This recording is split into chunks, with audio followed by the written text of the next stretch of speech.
السلام علیکم ورحمۃ اللہ وبرکاتہ۔ معزز ناظرین، اب ہم اس مقام پر پہنچ چکے ہیں جہاں ہم آپ کو یہ بتائیں گے کہ نبی پاک صلی اللہ علیہ وسلم کب اور کہاں پیدا ہوئے ہیں۔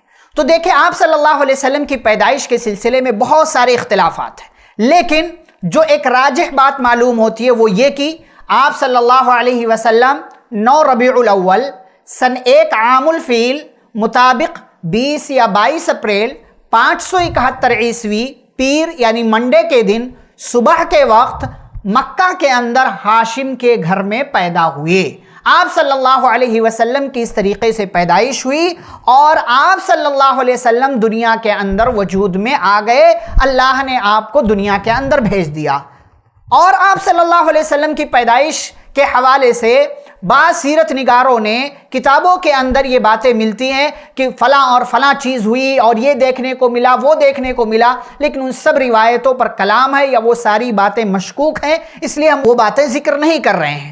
آپ صلی اللہ علیہ وسلم جب پیدا ہوئے تو آپ صلی اللہ علیہ وسلم کی ماں آمینہ نے دادا عبد المطلب تک خوشخبری پہنچائی۔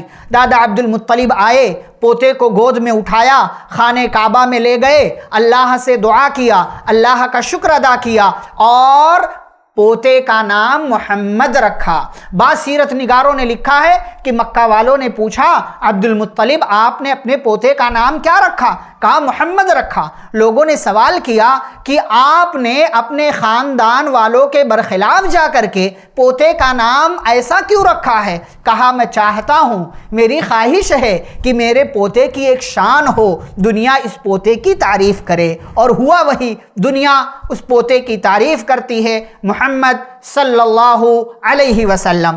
ماں آمینہ نے آپ کا نام احمد رکھا۔ کہاں سے یہ نام معلوم ہوا؟ تو بعض سیرت نگاروں نے لکھا ہے کہ خواب میں فرشتہ آیا تھا اور اس نے یہ نام تجویز کیا تھا۔ اس کے بعد دادا عبد المطلب نے 7ویں دن آپ کا ختنہ کرایا، اور بعض روایتوں کے مطابق یہ بات معلوم ہوتی ہے کہ دادا عبد المطلب نے 7ویں دن عقیقہ بھی کیا، لوگوں کو کھانا بھی کھلایا۔ آپ صلی اللہ علیہ وسلم کو کن عورتوں نے دودھ پلایا؟ تو سب سے پہلے آپ صلی اللہ علیہ وسلم نے اپنی ماں آمینہ کا دودھ پیا، اور اس کے بعد ابو لہب کی لونڈی ثویبہ نے آپ کو دودھ پلایا۔ اس سے پہلے ثویبہ نے حضرت حمزہ رضی اللہ تعالی عنہ کو دودھ پلایا تھا، جو آپ صلی اللہ علیہ وسلم کے چچا ہیں، اور اس اعتبار سے رضائی بھائی بھی بن جاتے ہیں۔ اور ایک صحابی ابو سلمہ رضی اللہ تعالی عنہ کو بھی ثویبہ نے دودھ پلایا تھا۔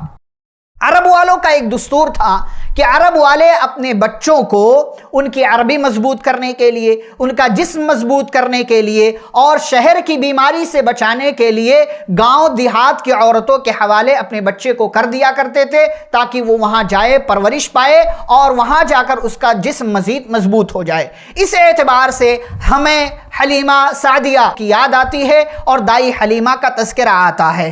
واقعہ مکمل اس طریقے سے ہے کہ بنو سعد کی کچھ خواتین جو طائف کی رہنے والی تھیں، وہ آئیں بچے کی تلاش میں کہ کوئی بچہ مل جائے، وہ اس کو دودھ پلائیں گی اور ان کے لیے کھانے پینے کا انتظام ہو جائے گا۔